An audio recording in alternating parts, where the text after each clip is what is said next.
as we enter tax season 2023, it's important not just to get a write-off. I get it. 401k, IRA, you get a write-off, but it's not a tax savings. I'm not saying it's not smart, but it is a tax postponement that results in substantial lost opportunity cost, no disability benefits. Anyway, it's better to do it than not to do it, but I really want you guys and gals to think about what it's like in the next 3, 5, 10 years. All you entrepreneurs that understand how if you ask yourself the right question, things begin to conspire. What does it look like from a tax strategy standpoint? What does it look like from understanding, hey, I want to get a rate of return, not chase it, but also keep it and protect it from the invading forces of the 85,000 IRS agents that are coming to get my money, because that's happening real time, folks, so you better be ready for it. What does all that look like and who you're working with? And I got my partner with me, Alexa Criojo. Yes. We're going to get in here and we're going to talk about the 5 different ways to protect your wealth, right? Yep. Real important that we get into these different, action steps. And the first thing is, for me, I like to say, well, it's easy to diversify a portfolio, but it doesn't protect you if the market goes down. I like to talk about diversifying within asset classes. And then if I do that, I could spread the risk and now have a different mindset because I'm saving money. It's going to these different asset classes. And no matter what kind of, economic seasons our way, whether it's winter, spring, summer, fall, right now we're high stepping through the winter season. We like to really kind of get into those asset classes. For you, you've been in the game now for a couple of years, seeing different things. What does that look like in your mindset when you're talking to your either friends, family, or clients? I think that the most important thing that I've been able to realize, right, is there's more than one avenue when it comes to investing, right? Yep. The first thing that people always think of is the stock market, Yep. right? It's marketed everywhere. That's the first thing people think of, but they don't realize that putting all your eggs in one basket, even if within that asset class it is diversified, it's actually more risky than anything else, right? So finding even different businesses, different industries that are not correlated with each other can provide a lot of protection overall as you are building your wealth, like you said, saving and investing in these different vehicles. So wait, let me ask you a question, because you just said something real powerful, because I think back to 2000, 22, 23 years ago when the internet stocks were running wild, right? So at that point, I was 30 years old, right? You just got out of COVID. You just got out of TikTok and cryptos and Bitcoins and all these other things. When you were in college or in the first part of your professional career over the last 3 to 5, 7 years, what do they teach you folks about investing in asset classes? What was some of the language amongst your peers on what to do with your money? I remember the first thing I learned, which at that point blew my mind, right? That was like a base camp increase, right? Like you like to say. It was dollar cost averaging, right?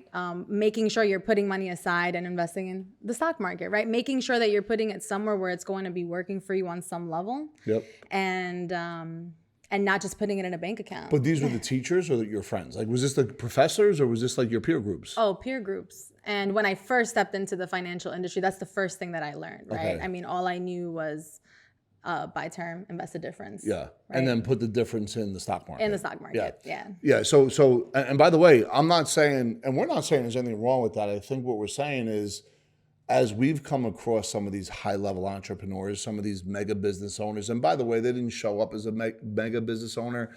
They really put their time in, and they have a brain science on how to go from hello to yes to get there and own multiple business, really kind of collapse time. Sean Callaghan loves to collapse time when it comes to really understanding how to get multiple businesses. Copy that from Tony Robbins as well as Chris Crone.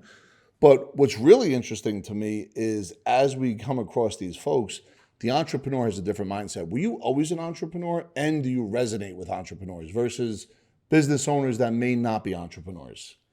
I think I always have been, but I was a good student. Whatever I was taught, I followed to the T, right? But then I realized that as I started to understand whatever that was that I was learning, I asked more questions. Yes. And I realized eventually that my questions were getting harder to answer from that particular person that was mentoring me at the time. Okay. So my mind opened up. So there has to be more. There's not a cookie cutter roadmap for every single person. Yeah. And I mean, even alone with the clients that we speak to, I mean, everyone has a lot of success in their own ways, but in such interesting businesses and business models. So you start to really understand it's not It's not just this. Yeah. Right. There's a lot more. Yeah, and folks, if you're watching, I think what Alexa just touched on, which I thought was unbelievable, and it stands true for all of us. And I went through this as well.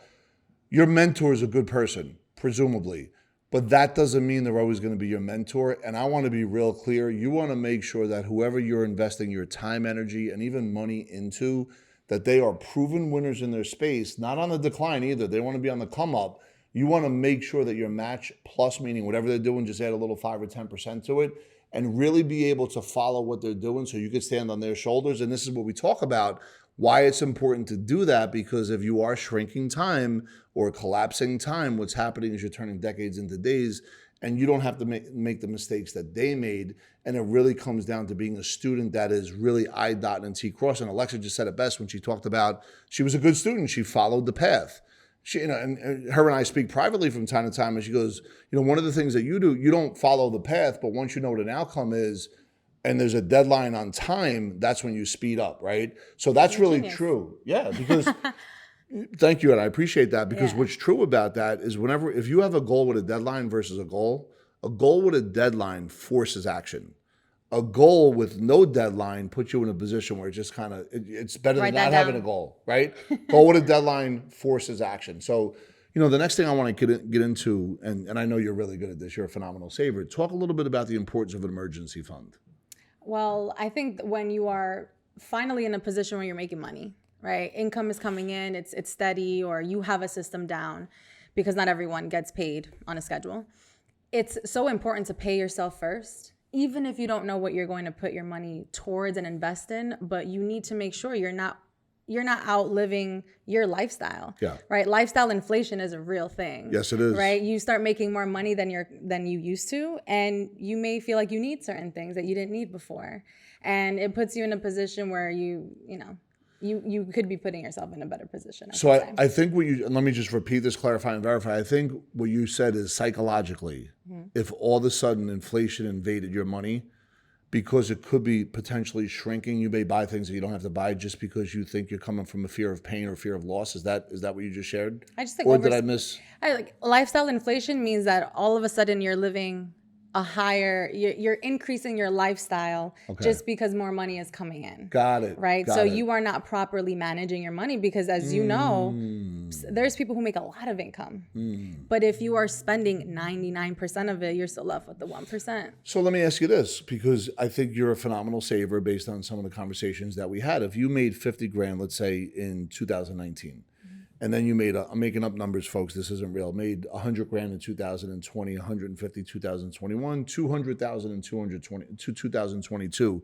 Do you have the same mindset of saving as you increase in your income, or do you just save the same number? In other words, when you made 50 grand, if you saved 10 grand, but now you make 200 grand, would you still save 10, or do you scale that up based on your increase in income? That's a great question. And when I come across clients that we have this conversation, I like to tell them to focus on a percentage rather than a number, right? Because, and I'm going to use easy numbers because, $1,000 a month, you save $100, it's 10%. Yep. If you are now making 10 grand a month and you're saving $100, it's going to feel really good because you're putting money aside, but you just went from saving 10% to 1%. Ooh, meaning wake up. The rest of it, you're probably spending it in ways you shouldn't. Is that what you're calling inflation spending? Lifestyle inflation. Lifestyle, yeah, do it with the lifestyle inflation. Lifestyle inflation. Yeah. So when we talk about emergency fund, it gets played out two ways. Number one, if there's both spouses working, you want 3 months of fixed expenses. So if an unexpected event comes, you don't have to take money out of your stock portfolio, which is probably down.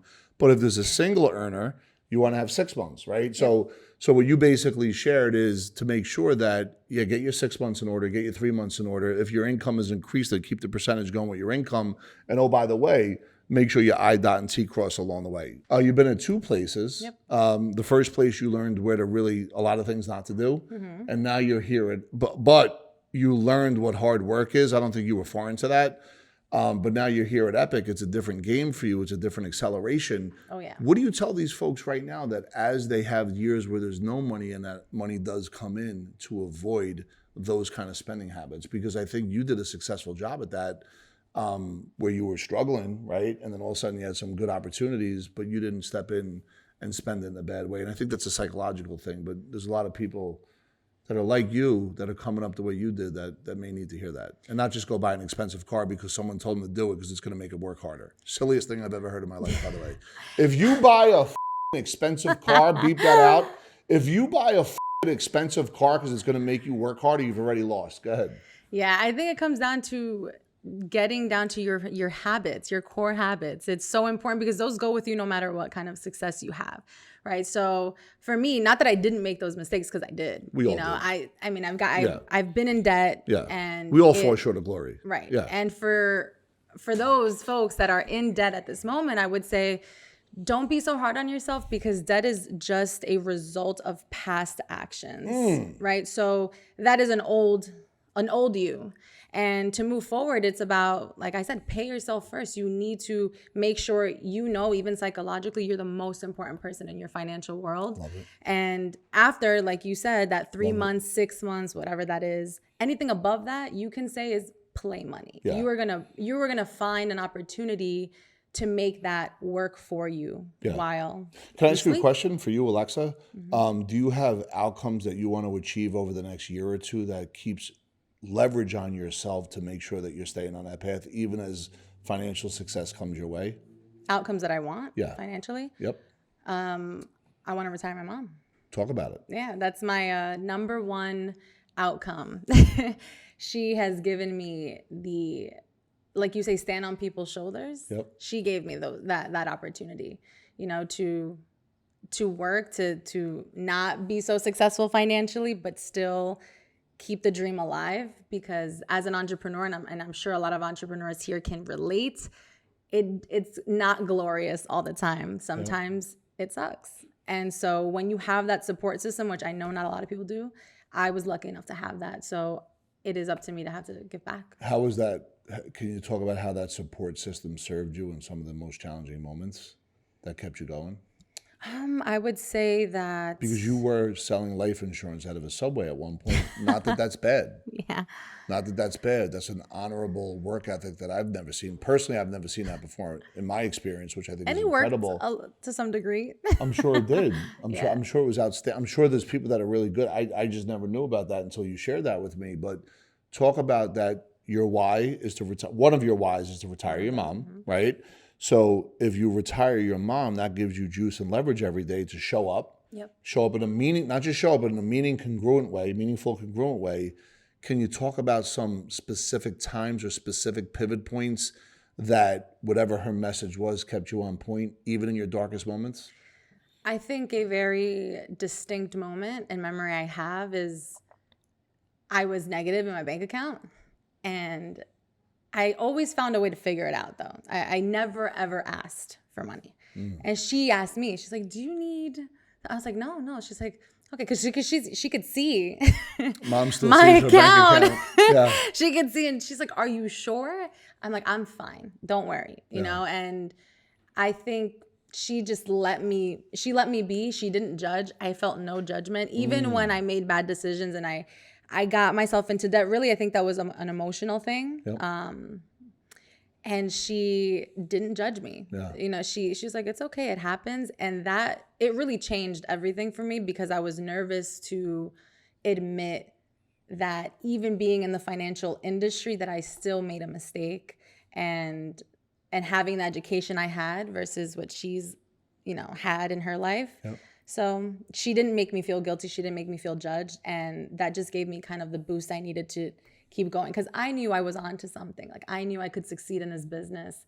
And so I didn't give up. When was this, though? What point in time? Was this at your first spot or your second spot? First. Okay. Yeah. So that got you through a tough... Was that early on in the first spot, or towards... I was like a year and a half in. So you hit like a little bit of a negative patch. Got it. And listen, if you're in the insurance space, it takes time from hello to yes. If you meet somebody today and everything works out perfect and you do a really good plan, it may take 60 or 90 days to get paid. Yeah. Right? And I may have followed what you just told people not to do, and don't do that, where it's, I'm going to buy this because I'm just going to force because someone told you that. Yeah. Someone said buy an expensive lifestyle car. inflation. I was a victim. Yeah. When I was on Wall Street, some guy, I don't even know where he is now, told me I should get the most expensive car because it's going to force me to work harder.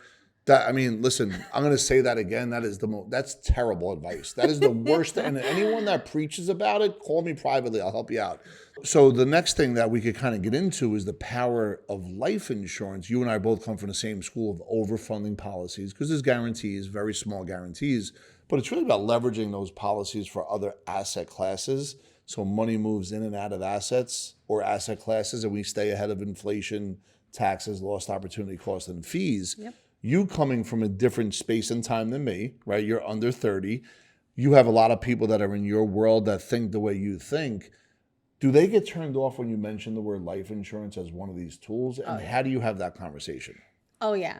I mean, there's so many benefits to life insurance. Death benefit being the last one, right? But, I'll highlight the ones that not a lot of people talk about. It is poorly marketed, in my opinion. I agree. But they shouldn't even call it death benefit. I know. They should call it like life benefit or something.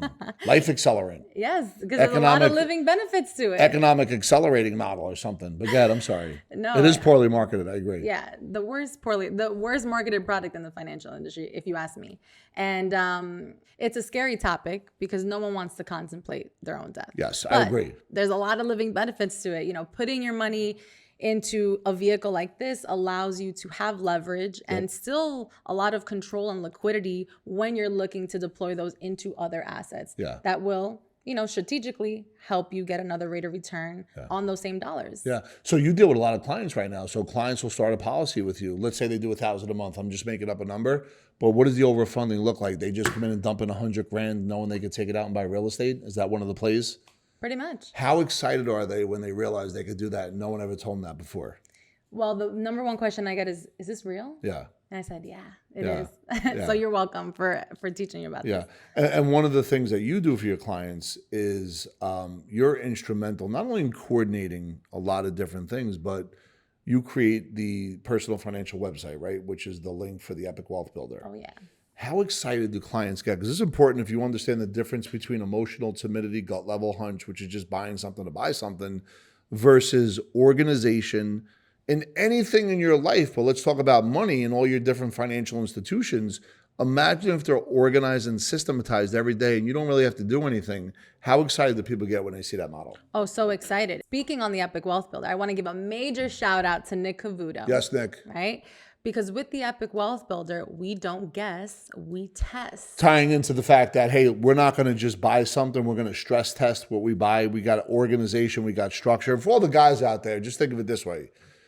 Who has a sock drawer where your socks don't match, the underwear is 5 years old, it doesn't fit you anymore, and there's no structure and organization, and you got to find it in the laundry basket, right? Versus every day if you wake up, the underwear is folded, it's nice and warm, the socks match, whether it's your sweat socks, your dress socks, and you don't even have to think about it. That's what the Epic Wealth Builder is to your money, and that's why Nick says you don't have to stress your test. I love it. So let's get to the next topic where I think that, and we just talked about life insurance and the importance of banking on yourself or becoming your own bank and getting multiple uses. But now let's talk a little bit more about the importance of having a plan, right? What does a plan look like when it comes to your money, time, freedom? Number one, making sure you're not spending more than you make. Number two is making sure you know intentionally where those dollars are going to go. Yeah. So, and I think you'll relate to this. Because you are such a great student of either David Meltzer, Sean Callaghy, Ed Milet, Randy Garn is somebody that you're starting to study now more and more.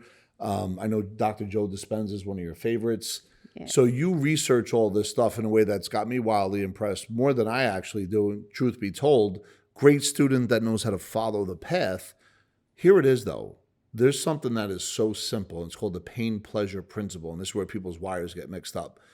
There's a lot more pain in the loss of an investment than the joy of a gain in an investment. For example, if I bought a boxing promotional company in 2009 for $100,000, and I have nothing to show for it 5, 10, 15 years later, I may have relationships, but as far as that dollar amount, it was just a terrible investment. So that pain is still with me versus the joy of a gain of an investment. It's still the same thing when it comes to your money.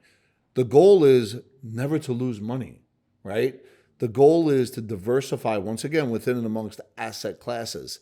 And when I come across folks, and this is where scarcity mindset comes in, if it's not handed down generationally, people get nervous to pull the trigger because they may have invested in something and their wife could be mad about it now, or the husband could be mad about it now, and they didn't have real good communication. The investment didn't work, but that doesn't mean you stop, right?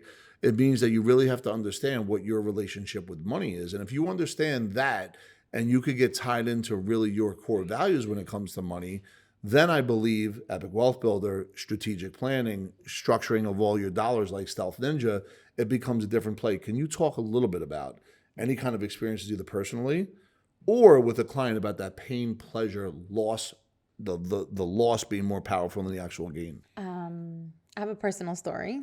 Okay. So my father passed away in 2020. Rest in peace. From COVID. Yep. Thank you. And funny, bringing life insurance back into the conversation, at that point, I mean, before he passed away, I was in the business. I was a brand new agent. And the traditional model is you explore your warm market, you get trained by your trainer, whatever. What is a warm market, just for people that are watching? Warm market is friends and family, right? So some of my first clients were people that I knew, people in my own network. So without knowing and understanding the advantages and disadvantages of all financial products, which is something that we talk about so much, we replaced a policy that my parents had at that time because I wanted, for my benefit and for training purposes, to be my client now at this new firm. Got it. So friends and family. I'm not saying the teaching said to replace, but that was something that, maybe they talked about, hey, if someone, dad, mom, cousin, niece, nephew, whatever, has a policy, these are good opportunities to replace so you get credit with our company being an agent. Is that what you're talking about? Yes. Okay. And it wasn't fully explained. I didn't really understand what my parents had at that moment. I was told it was bad. Okay. And so the policy was bad. That the policy that they had in force was bad. Can I ask what kind of policy it was? Whole life. Yeah. It was bad, right? Got it. Something that was guaranteed for life. Yeah. Telling you, I came from buy term, invest a difference mentality. Yeah. So to anyone who's in that mindset, anything outside of that is bad, which is already suboptimal. We don't use that kind of language. But so it was replaced, but for a lower amount of death benefit overall that they had at that time. Question: when it was replaced, did you know it was for a lower death benefit at that time? So did you understand what happened? We were focused on what the payment was going to be. So you lowered the payment? We lowered the payment, and it went hand in hand because they were older at that point. Can you tell me what the payment was and what it went to? Because I want to say something to the people in a second. So it went from $200 a month each. Yeah, 400. Yep. 400 as a household to 100. Yeah. So folks, if you have whole life and it's older and it's been in place, you don't have to pay for it no more. So even if you can't afford the 400, there are things that you could do within that policy, whether it's loans, all these different things. You could use your dividend to offset your outlay. You could reduce it if you wanted to a smaller death benefit. Or if it's that rich, you could have the policy kind of go on automatic pilot. Yes, it'll pick up loans, but yes, the death benefit will go higher each year, so it'll stay hand in hand. They probably didn't share that with you, but anyway. No. So you replaced it for you're like, hey, mommy, hey, daddy, you're going to go from 400 a month to 100 a month, right? Is that kind of the conversation? Yeah. And you're brand new in the business. Brand new. Got it. So I get that goes towards my credit, and it's a celebration. Yep. Okay. So the insurance people celebrate these sales. Yes. In front of the whole team. Yeah. Right. So this is why, thank you. This is why we don't do that. We don't celebrate trip points. You get to go on these trips. We celebrate clients overfunding policies and us making less money so the client can experience the banking strategy that puts money back into their pocket where it belongs. And by the way, at the end of the day, if it sits and fits with their core value. So I'm not a GA. I don't make money off of someone coming in with their natural market. I'm a person here at Epic that's created a model and a methodology to drive opportunity. So folks in my business who were never taught to sell the right way have guaranteed 30, 40, 50 appointments a month so they get better through the process. Anyway, you replaced the policy, they cheered for you, that what happened? Yeah, so all good. Yeah. I was like, woo, made it. I learned something, kind of. And What not to do. what not to do, 100%. And less than 2 years later, COVID happened and my dad passed away. When he got sick, Did you look at it? I did. Okay. But I already knew. You were in denial. I already knew that I messed up at that point. I had a lot of faith that he was going to survive. Yep. He didn't. Yep. And as soon as he passed, the first thought that crossed my mind was,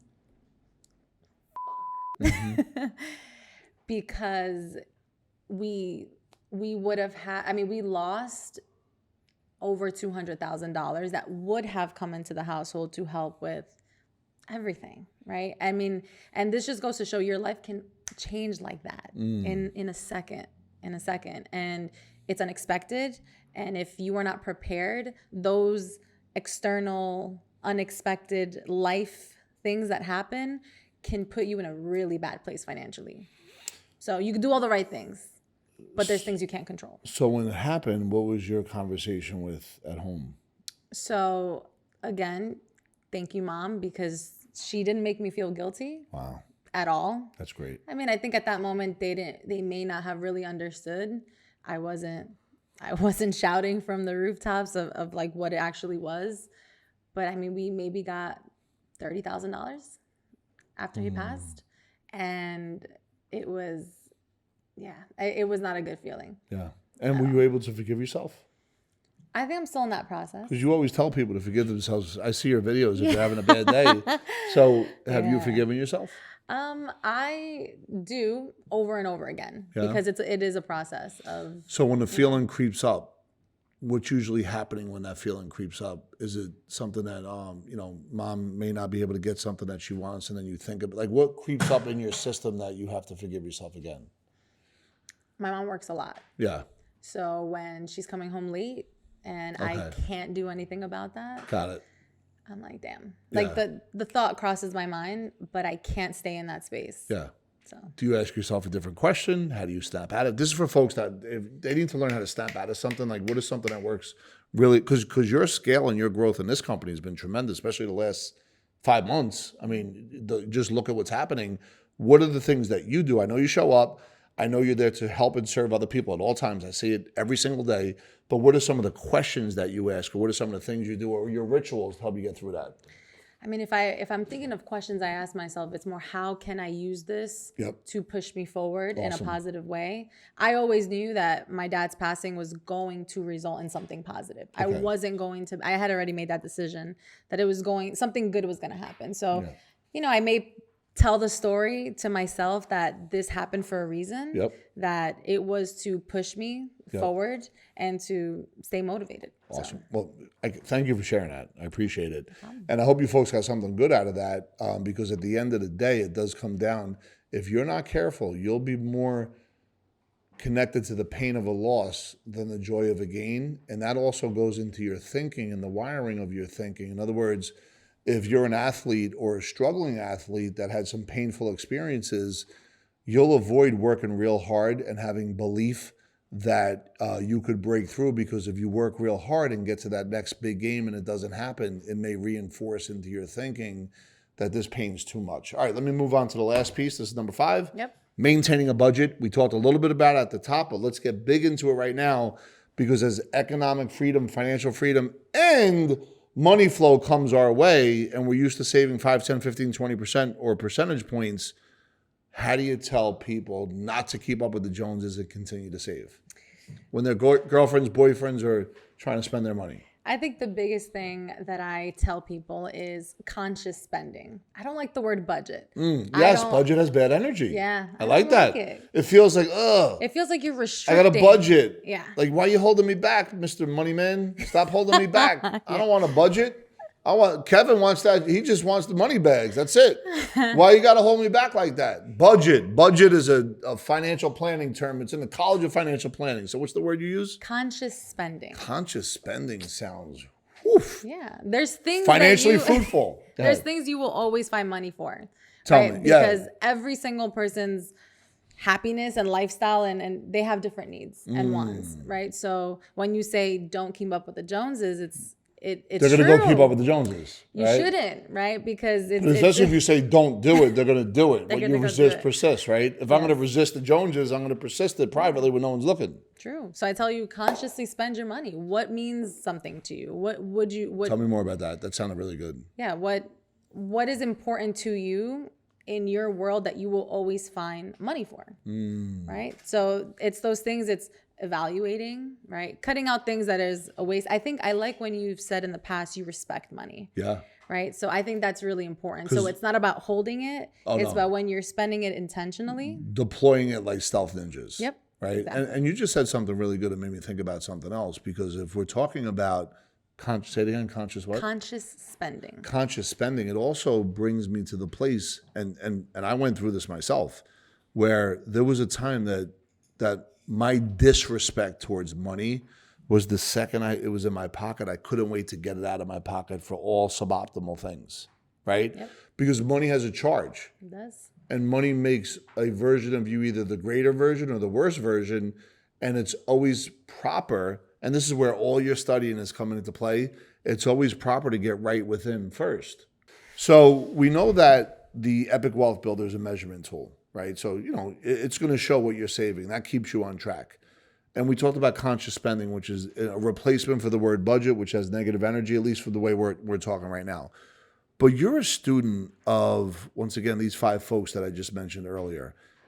How does that play into where you're going to be in the next 3 or 5 years when it comes to your money acceleration, and being able to replace and duplicate what you're doing to make your word felt and your mission heard? So I would say, number one, I'm super grateful for everything that I've learned in these past 5 years alone. It has been life-changing.